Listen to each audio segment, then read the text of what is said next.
IAF, which stands for International Association of Facilitators. Since 2018, I've started a book series on architecting collaboration, and my latest book, in co-authorship with other renowned digital facilitators and guest co-authors, is titled Beyond Virtual Meetings.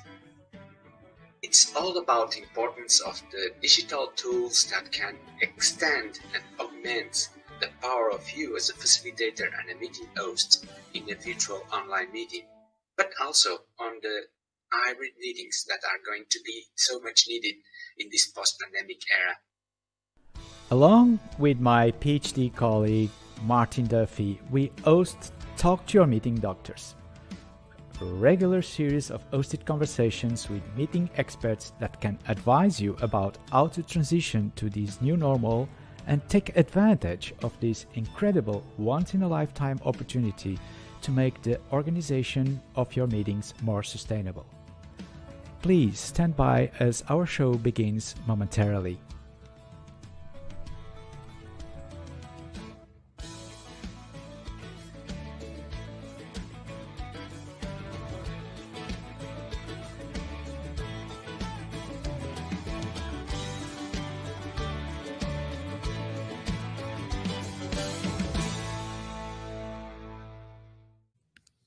Greetings, everyone. It's with great pleasure that we announce the next episode of Talk to Your Meeting Doctors. Is Facilitation a Smokescreen 4, and we're going to host two renowned facilitators again this time. Michael Wilkinson, founder of Leadership Strategies, and Mike Clargo, director of Culturistics Limited. So stand by as we are now going to present you the replay of last episode 7 with Meg Bolger and Karen Schmidt. I hope you enjoy the replay, and please stay tuned for our next episode in August. That's all for now. Thanks for watching. And hello, everybody. It's so good to be here today with you, and again with my dear co-host, Martin Duffy. Hi, Martin. Hi, Paul. Good afternoon, everybody. Good to be back for another session, Paul. It's great to be here. And guess what? We have two special guests today. I'm sure that you're probably familiar with them because we've been advertising this episode since last couple of weeks. We are very pleased to have here Karen Schmidt and Meg Bolger. Let's bring her to the studio now and welcome. Afternoon, ladies. Hello. So let me do a little bit of a formal introduction of Meg and Karen. And basically, they are renowned facilitators who are known because they put their hands on creative work and they develop tools for facilitators. And namely, let me share here my screen with their websites so you can reach out to us if you are interested and curious. Meg developed the facilitator cards. I've bought my own set, and this is an amazing tool for facilitators that we are going to talk about, not about these cards, but the use we can do of these facilitator tools. And Karen also developed on their own site, which is Over the Fence. They has this original name. A number of tools that you can also buy, decision ads, for instance, play cards, and many others that you can have here that can help you to facilitate projects and host productive meetings. So that's it for the formal introductions right now. And perhaps Meg and Karen, you would like to introduce yourselves by sharing something you normally do not disclose in this kind of public events. Would you like to go first? Alphabetical order, Meg, and then... Alphabetical, let me count. It will be you, Meg. Okay, to me, alphabetical last name. All right. Hello, everyone. I'm Meg Bolger. I'm talking to you from Vermont, which is in the northeast corner of the U.S. For those who's never heard of it before. It's a small state, a rural state, and a place I love. Something I don't usually talk about. It's a big part of my life, but it doesn't come up as much in professional context, which is just that, like, I'm a very nomadic. I've been a very nomadic person my whole life. I moved 14 times before high school, and was always the new kid. And that was something that I think is interesting to see if that plays into my facilitation work these days. So I finally landed where I want to be for a while, but I've never lived anywhere more than 3 years in my life. So hopefully going to change that in the next 3. Yeah. Cool. Oh, thanks for sharing. Mm-hmm. How about you, Karen? Well, I'm still impressed with the story Meg was sharing, because I thought I moved very often with 17 or 18 times, but Okay, it's not a competition anymore. So at the moment I live in Berlin, and I live here for 22 years now. I don't talk about this very often, and I grew up. We had it. We just started with that in the conversation we had before we started. I grew up in East Germany, and I had a big time changing from East to West many years ago, and so I'm kind of a person who grew up in a country that doesn't exist anymore, and maybe that's a little thing to share. Mm-hmm. Yeah, That's amazing. And I'm curious, Kara, what's the over the fence all about? What is it all about? Well, we founded Over the Fence as an international innovation community in 2013. We means Frank and I. Frank is a professor here in Berlin for business, and myself. And this was because I actually was a manager for many years in my life, and a project manager and a line manager, and I did business more or less. And in 2009, I discovered the colorful world out of project management and management. And I started with doing my Scrum Master, design thinking, facilitation, and leadership development. And I always told Frank about all this cool stuff. And he said, well, Karen, how can we make this easy to use for people in projects, for people who are doing the work and suffer from, time pressure and having not so much time and the luxury to get facilitators in the room. So how can we help them with simple tools and some methods to make their life better? And that was the moment we discovered the question, actually, could be the one thing we can change or create to make the life of people and projects better? And we thought, well, wouldn't it be great if they start a project, that they start the same project, so with the same understanding of the project. So we created a project canvas where people can sit together and create shared understanding of a project. And this was in 2013, and people loved it. We made it open source, and we learned so much from the people using it that we continue to develop this thing and many other tools. Fantastic, Karen. Thank you a so story, much. a bit longer story, but it was, open source. Going open source was the best decision of my life. Oh, wow. Interesting. The title for our discussion today was Decision Tools and Facilitation.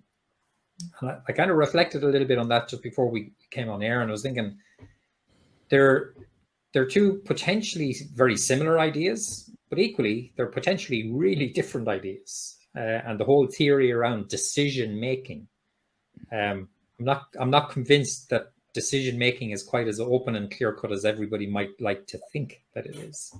Your respective experiences about decision tools versus facilitation.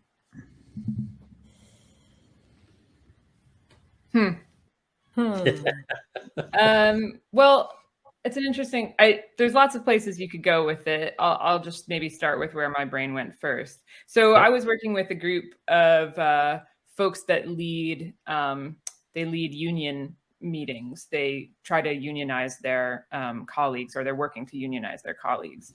And what they need to do on a constant basis is run meetings where they bring people in, they hear their grievances, they hear the reasons that they're unhappy at work, and then they get them to make a collective decision to move forward with a particular plan, right? And that's a really high bar. That's a really high ask to get people to make collective decisions that they don't necessarily have all of the information that they need.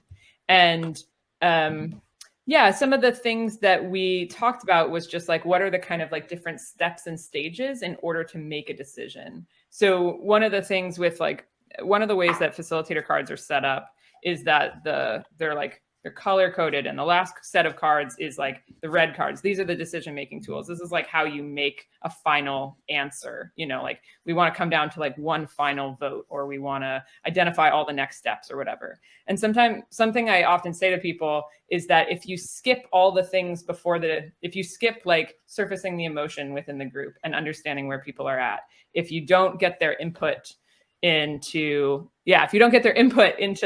where, what they want to see in that ideation stage, if you don't help them really understand the decision that they're making, then you won't be able to make the decision at the end of it. It's just going to get completely sidelined. And people seem to really resonate with that of oh yeah, people have these big emotions that come up right at the end, and then it completely derails our decision-making process. And I'm yeah, but if you do it earlier in the process, if you give time for that emotion at the beginning of the meeting, then you can actually make the decision towards the end of it. So I don't know if I'm answering your question, but that's what came to mind, is just that I think some of the ways that facilitators think through a flow or a series of steps to kind of a journey to take people on, I think can be really helpful to actually making decisions at the end of the day. So yeah, that's where I went with my brain. Karen, decisions go versus in a different direction. Go in a different direction. My brain went even a bit earlier to a different direction. So I do facilitate, but I'm not at the first place facilitator. And we have created decision hats, which are also decision support tools, which we use and recommend to use before the meeting. So it's very simple. It's physical cards as well.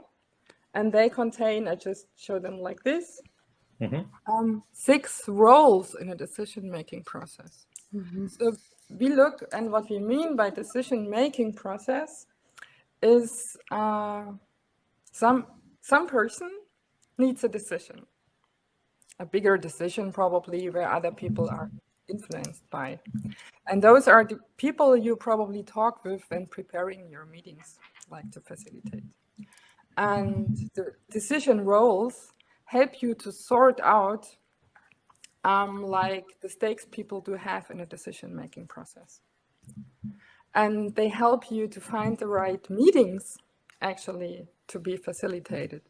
So it asks who needs the decision, who wants to have the decision and starts the decision-making process, who needs to make the decision, and who's preparing the decision. That's the person we, by the way, call the facilitator. The person who designs and manages the whole decision-making process, and also leads the preparation of the decision paper, the basis for the decision makers to decide. And these roles are pretty simple. It's 6 roles in total, but they very much help people to reflect who needs to be involved in the decision-making process and in which role. Especially, you have so many limiting beliefs in organizations, may that be traditional business organizations or any other modern form of organizing, where you have myths of decision-making, the boss needs to decide, or we all need to decide all together. And there are so many truths that are shared in organizations which are not true in itself. You need to reflect what makes sense in this situation, and this is where you can use the decision making, the decision heads, like to reflect who needs to be involved in the meetings, who needs to be heard, and who needs to decide together. Like it's a bit for bigger decisions. It's interesting. It's interesting, Martin, if I may step in, because not necessarily these two approaches are mutually exclusive. In my view, as IAF certified professional, we have the core competencies of the IAF, as you know, and we have an important part of facilitation has to do in understanding the context for decision making, clarifying roles, and that's what Karen absolutely brings. But then you have to go to the nitty-gritty part of the process of actually making decisions, and that's where I think the facilitator cards come in very, very handy. So not necessarily mutually exclusive. Folks, you might need to buy these two sets of cards for your work as a professional facilitator. But sorry to Martin to step in on the. Oh, actually, there's a key point there, Paul, that I would like to pick up. But just before I do, Karen, the 6 hats that you refer to, they're your own hats. But are they related to De Bono's 6 thinking hats concept? Yes, there is a relation. It's 6 hats. Yeah, that's it. That's the concept. But it's interesting. So I presented the cards a few times to facilitators, and this association happens very often. And what you could, of course, use is to help people reflect, how would I feel in this situation as an owner or as a decision maker? You could use that. People do that and it works, but it's not designed for that. It's really about your real role in this decision-making process. Also to get clear about your role first.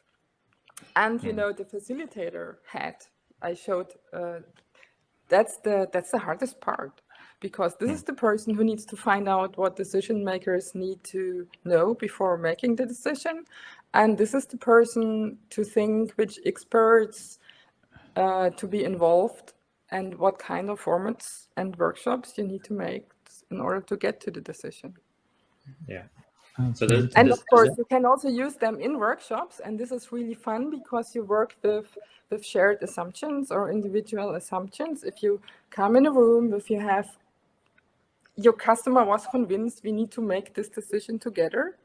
I, from time to time, work with NGOs, and they very often say, we have to decide this. And if you then just ask them, okay, for this decision, you give everyone a set of all the 6 cards with the roles, and you ask them to read the roles and just say what roles they feel to have in this decision-making process. And then you get a really interesting picture.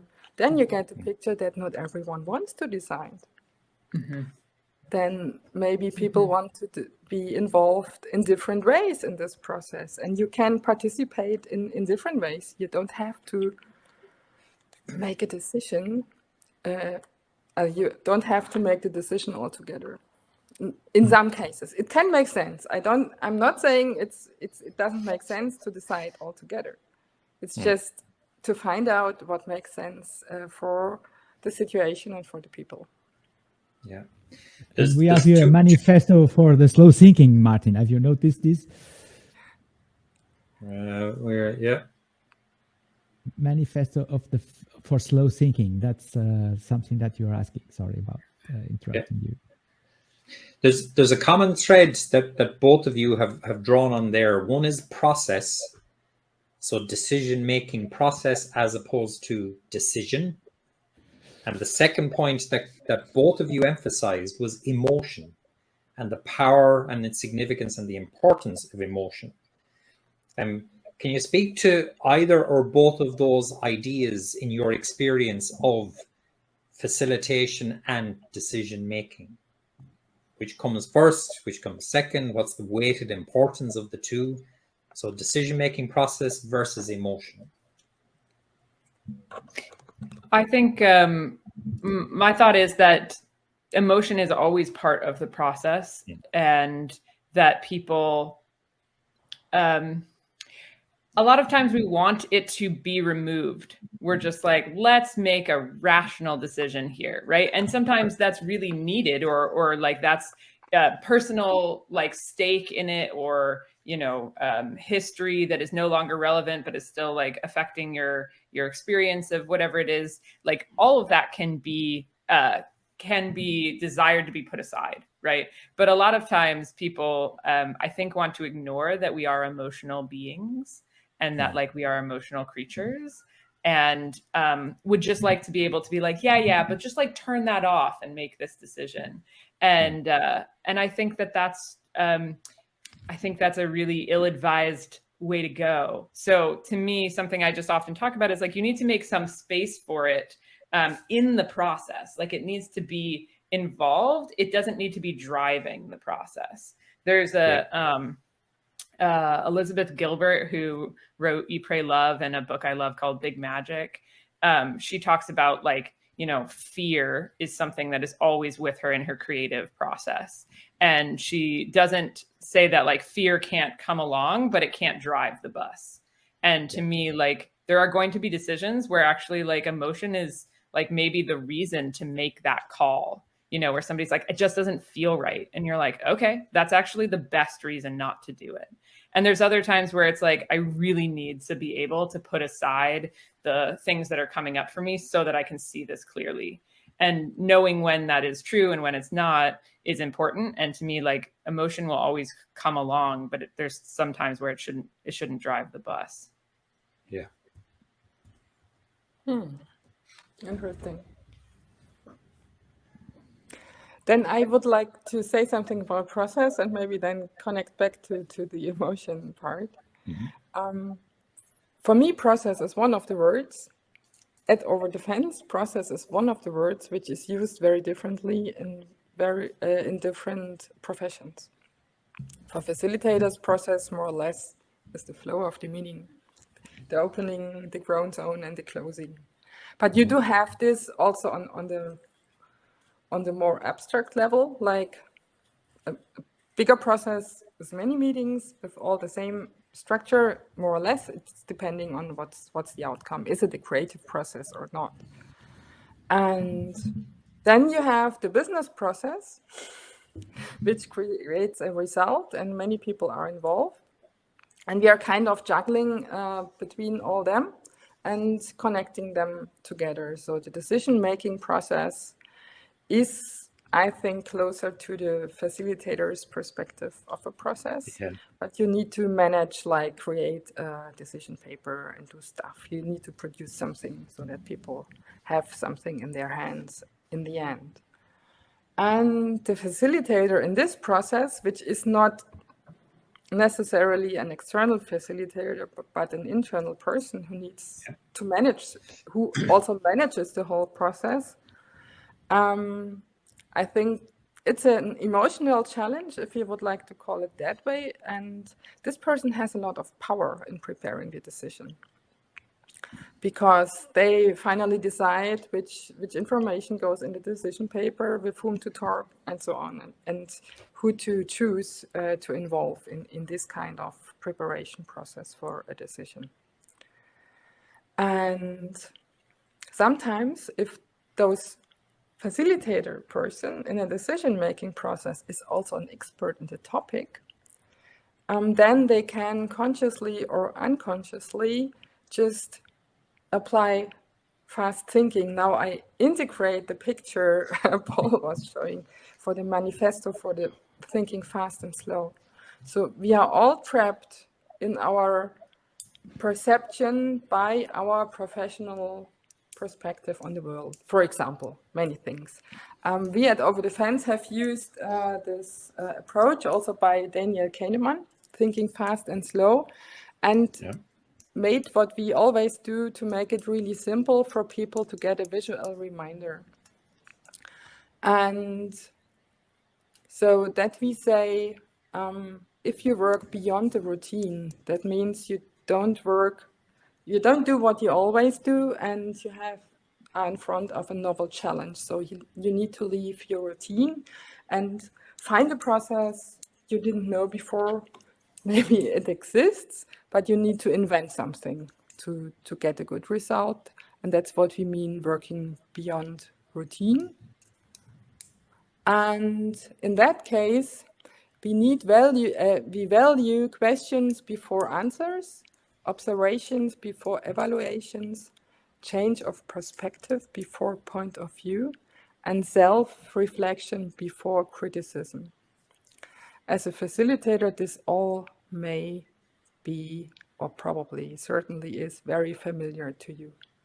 For people and projects who work very fast and think very fast and make quick decisions here and there in their daily work, it's not. So for them, it helps to take a moment to reflect, what's a good question here we should think about before we get answers. Sometimes when people read the manifesto, fast thinking apply, like this selective perception, they read this before that, and and they see the Agile manifesto. It's completely different. It just reminds us to that, because it doesn't say we value answers over questions. We just we value questions over answers. We want answers, but we want to have the good question as a means to the end to get a better answer. And that's like the meta principle. And at this place, for us, it's not so much, our focus are not so much emotions, but assumptions. All the assumptions we carry with us. And it's about creating a safe space to enjoy surprises between our assumptions and the assumptions of the others, so that we just create a space for people to speak up and do that with humor and really to be surprised and to be open to the different perspectives of others. Absolutely. But Martin thought about emotions, and what do you do when things then become really emotional in a meeting? Right, Martin? I think that's the topic here. Maybe you can... It's partly that. But I think that's in the moment, Paul. You know, so when you're in the cauldron, you're in the meeting, but there's actually was something Meg said earlier that prompted me to think on a longer time scale. So if you take decision-making facilitation out of the meeting, out of an individual meeting, and then you take the emotion point and you say, prior to a meeting, is there a precursor meeting? Is there some formative meeting? And managing the emotional kind of path through the decision-making process. From the facilitator's point of view, we might find ourselves just facilitating one workshop or one meeting. But the bit that I was curious about, prompted by Megan's point, was, but what about the emotional baggage that comes pre the event that we are facilitating? And what about the emotional content that people are charged up with following the event? We might come to a decision, discrete individual decision, but then Mike Clargo joins us here, and Mike makes a comment. After the best decisions, those that everybody, are the best decisions, those that everybody has contributed to, feels is fair and is willing to support. So again, Mike's contribution prompted me to think that after the event in which we think we've made a decision, in which we think we as facilitators have brought the group to that converged point of saying, yep, decision made, but actually, is the decision enduring? And that brought me all the way back to the very beginning, where I said decisions. Is there such a thing really as a decision? Because we might change our minds. And if we change our minds, was the original decision really a decision? And is all of that wrapped in a cloak of emotion? Transported emotion.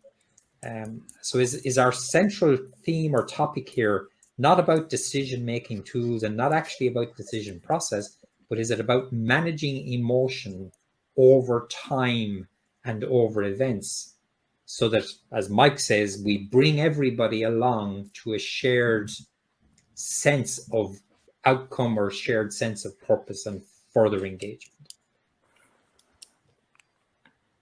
It's a big topic. We probably need a couple of good observations. I think are we managers of emotions in the end, Meg? Well, the thought I just had is that I think it might actually be too broad, in the sense that there's, when Mike said, "Are the best decisions?" and I was like, who's evaluating what is a good decision? Like, from the company's perspective, from an individual, from the team, like. I think part of me is like, I think we might be too abstract to be like, for me, I feel like we're too high up for me to get any good, to contribute anything like specific enough to be useful. Because I think there's a ton of different types of decisions. Like, in my business, for example, just to like to get specific, like last month, we decided we're not going to spend any time on Instagram. We're not going to do any advertising. We're not going to spend any time really making YouTube videos. We're going to do something really different this month. And like, that was a decision we made. And then we acted on for the entire month of, it's July, right? Yeah. For the entire month of June, and yesterday we were reflecting, how did that go? What did we work on instead? What are all the things? And it wasn't like we had to manage emotions in the sense that like every once in a while we'd be like, are we doing the right thing? Ooh, like fear or hesitation or doubt would come up. Discomfort, but there was a point of time, we made a commitment, we stuck to it for a particular length of time, and then we got to reevaluate it. So but like that decision-making process looks really different because I work in a team of 2 people, like me and one other person work in my company. And if there were 10 people, that would be a completely different ballgame, with the exact same decision to make. So like I think what's hard about talking about decisions and emotions in this kind of like high level way is that there's just, I don't love, I get pushback from my participants a lot when they're like, I don't know, it depends. And I'm like, oh, like if then we didn't narrow in enough, if the it depends is the answer, or the first and primary answer. So that's where I think I'm a little that's stuck, fair point. Yeah, I think that's a very good point. And I could bring to all these questions another question: what's the best decision? Maybe a decision that gets implemented. Or so, but then it depends upon what kind of decision is it. If you usually make a decision because you have an intention to change something, to make the world a better place, to create an impact or whatsoever. And for this purpose, you mostly think of more precisely of a result, something you want to create with this intention. And most of the time, if you decide then this needs to be created, also we want to create something in order to change the world, then you have people who need to do that. And if they are involved in the decision-making process, your chances are much higher than that it's possible to do that for them, because they give their opinion. And sometimes it's as simple as that. And sometimes decision-making processes fail and negative energies or emotions are created because no one talks to those people who need to actually realize the result. And they said it would be much easier if we did it the other way. But that's the whole trick to design this decision-making process in a participatory way. I think that's one reason for emotions or frustrations created by in decision-making process. The other source of negative emotions or frustrations is if you ask people to decide something who do not want to decide that because they do not feel in a position to be responsible for this situation, for this decision. And that's also, I think, a very common one. that concept of responsibility for making decisions versus having the authority to make those decisions. That if you carry the responsibility without the authority, you're going to feel more and more emotionally exposed because you more and more act outside your scope of authority, your ability to act. Meg, you made a really and telling you can point just there. one Sorry, part. Karen, You can also call that it's a balance. Needs to be a balance of responsibility and power. Yeah, that's a critical, certainly in groups that I've worked with. That's it's a question I like to pose reasonably often, particularly when people think they're approaching a decision where they say definitively we're going to do X, Y, or Z, and I like to be a little bit provocative and then say, okay, do we need permission for that off anybody? Does somebody else have to authorize that? Because if they do, have we actually made a decision, or have we just made a recommendation? And if we have made a recommendation, okay, have we followed a reasonable process to generate recommendations as opposed to generate decisions? So then having that clarity as to what process are we actually involved in here, I like to provocatively put that out to, particularly if it's a group or a committee. I always like to say, who's the boss? Who did you run that by? Did you get their permission? Yeah. That can shorten the conversation a bit.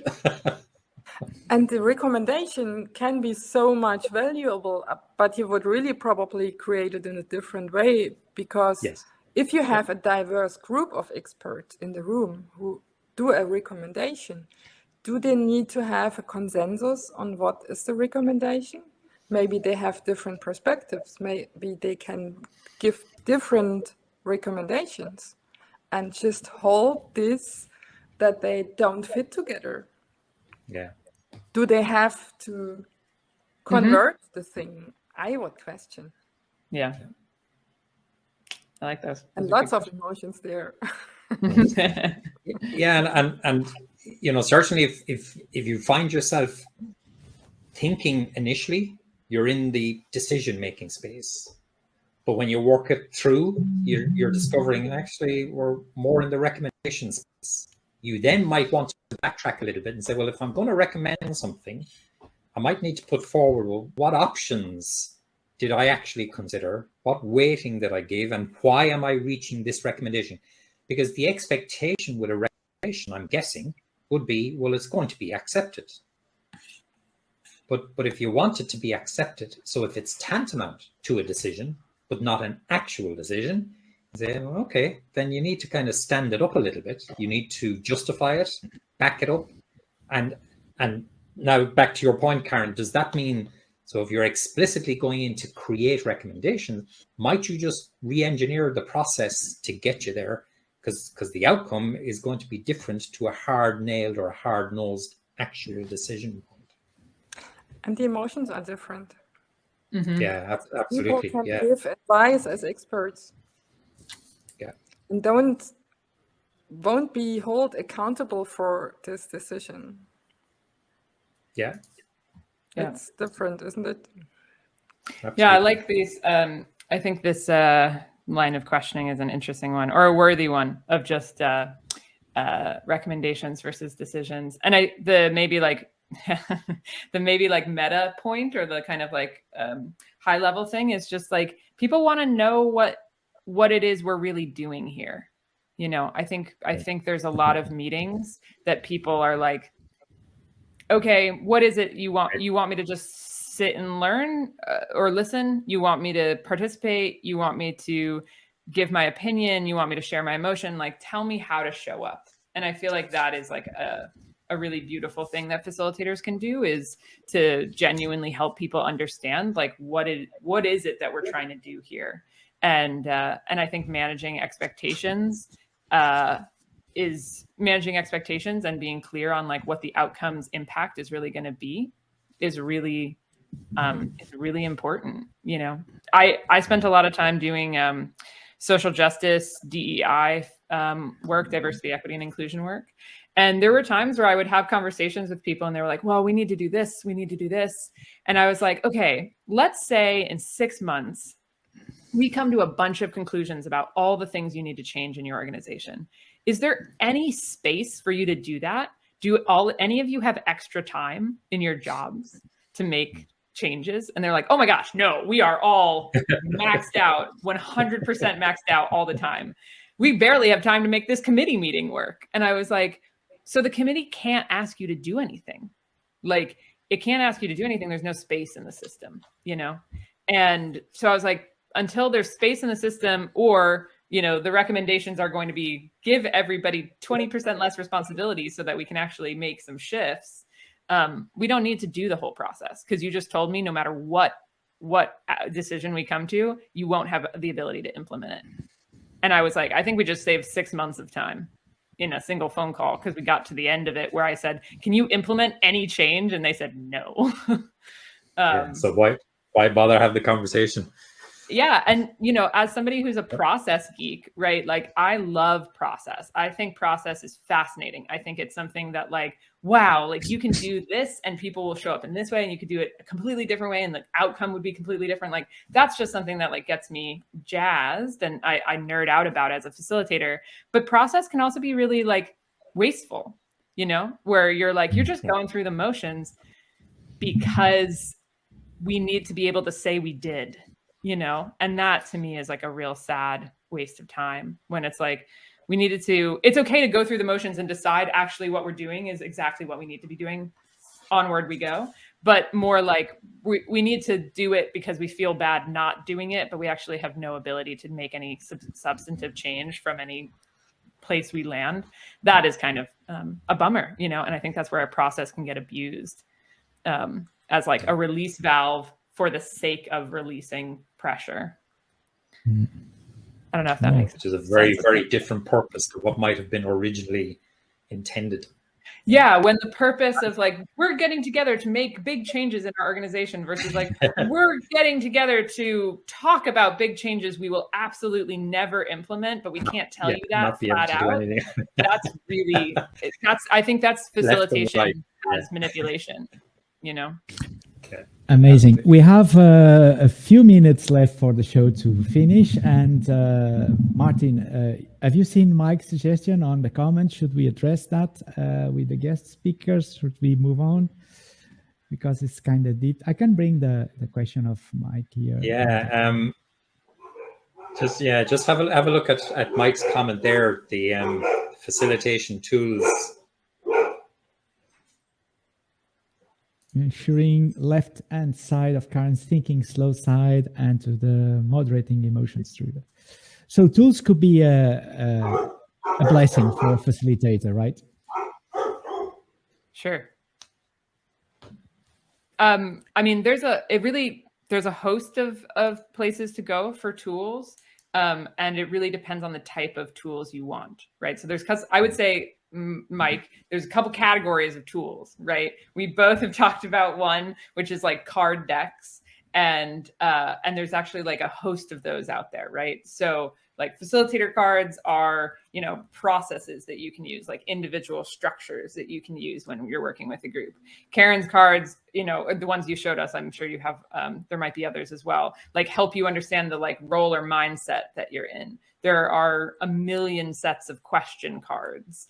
And like icebreaker question cards or deep thinking question cards to get into. I'm going to try to find, while Karen answers this part of the question, I'll try to find some links to send. But like card decks is just one category. Then there's books, right? Then there's like resource websites.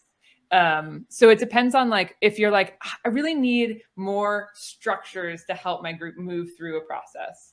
You might look in this direction. You're like, I just want people to have like physical objects to engage in a session, right? You would go to a different place.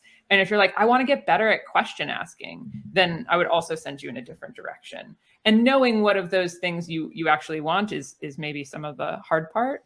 But yeah, there's a lot of places to go. And I think if Mike, you know where you have a gap that you want to fill in facilitation, then it would be easier to make a specific recommendation. But is there a way for me to put comments in the chat? Yeah. Yes, you can share them here on our private chat in the studio, Okay. and then I'll Great. try to While Karen gives her link. answer, I'll look for some links I can send you. Amazing. Cool. Yeah, well, we have 50 minutes of episode, and we need to wrap up before we close the studio for our viewers to take on their duties, as we have quite a number of followers from different LinkedIn accounts that are following us live, and I'm sure many more after the show is over. Martin, we'd like to do... I can add one thing to what Meg just said about the different tools, because I find this question very interesting, and Meg is typing at the moment anyway. Yeah. So I can say we use cards like the decision heads cards or question cards. It's itself a completely different approach than Meg's cards, because your cards, I understood, for example, the facilitator is using in order to prepare a session. Yeah. So our cards they are kind of, they help people break their assumptions about concepts, like business concepts that are in the room. Yeah. And they are colorful, they are lightful, but the stuff and content is actually really heavy. So, but just bringing those nice and colorful cards in there, addressing those big questions, helps people to take them not to, like, just maybe it reduces some fear to open up to see things from a different perspective. I think that's one of the reasons I love to create visual tools, may that be cards or posters or whatsoever. And Mac has plenty of resources also for using other stuff for getting there at this point. Yeah. And I think that's a cool thing, because another reason why I like using or creating tools, like tools for thinking, is that people can use them after the workshop as well. So in their daily life, this is how this kind of breaking the usual patterns of thought can get or emerge into an organization if people like learn using the tool and experience the value in the workshop and just take them with them in their daily work for challenges like this. It's amazing, folks, how quickly 52 minutes can go by. Yes, we're probably a little over our budgeted time. Paul, I'll try and keep a wrap up here to literally 1 minute, if that's even possible. That's fantastic. The conversation we just had. So our theme or our topic was decision tools and facilitation. At the latter part here, we just identified that while both the tools each of you primarily advocate are card-based, actually both of them in different ways are really about managing the processes of decision-making and managing people's emotions through those processes. So decision-making in its own right isn't necessarily something totally discrete. It's actually something that emerges out of a process, not only necessarily in a single meeting, but actually potentially from meetings to meetings. So handling those emotions that contribute to those decisions becomes critical. At the latter part, we introduced, or we fell across, the concept of authority versus responsibility. And that actually threw up a couple of interesting divergences and convergences in the way that we might think about it.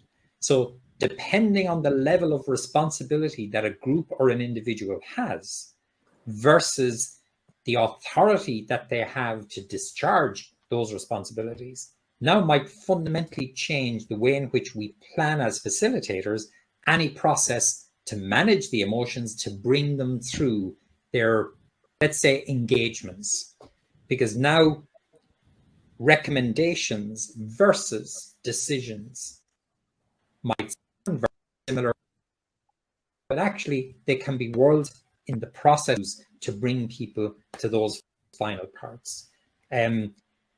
a key point, I think, Karen, you made the key point around assumptions, that the decision-making process and the tools that you use are very often about, in a structured way and a constructive way, challenging people's preordained assumptions so that we then may look at things from a very different perspective, which ultimately may bring us to a very different set of outcomes by way of the decisions.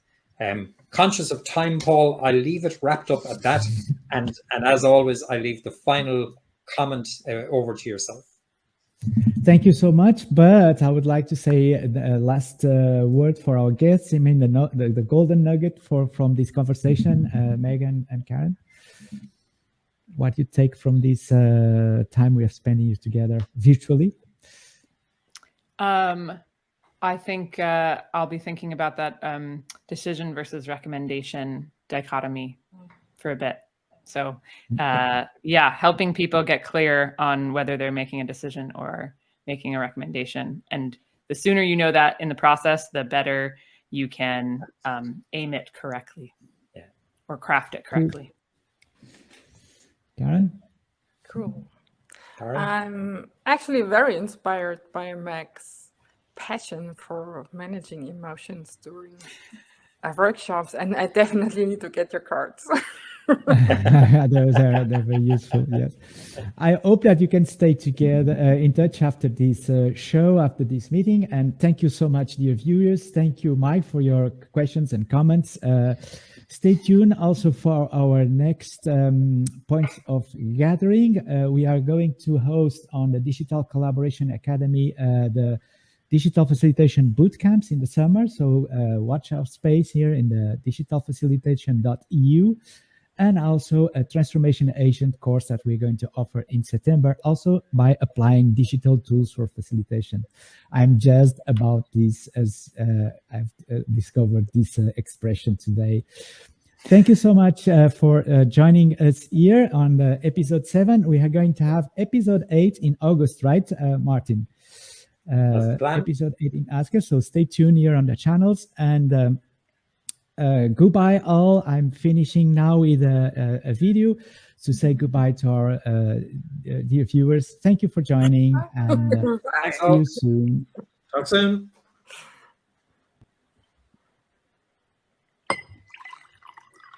My name is Paul Leones-Dia. I am a certified professional facilitator from the IAF, which stands for International Association of Facilitators. Since 2018, I've started a book series on architecting collaboration, and my latest book, in co-authorship with other renowned digital facilitators and guest co-authors, is titled Beyond Virtual Meetings.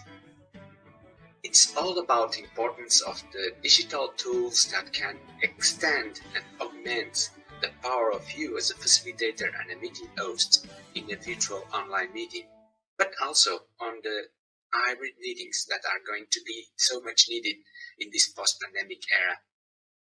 Along with my PhD colleague, we hope you have enjoyed the replay of episode 7 with Meg Bolger and Karen Schmidt on decision tools for facilitation. And please stay with us for the next episode 8 in the 9 August at 9 a.m. at Eastern Daylight Time, or 2 p.m. if you're following us from the UK or in Portugal. It will be 3 o'clock in the afternoon, Central European summertime, and 9 o'clock in the evening for Singapore, China Standard Time.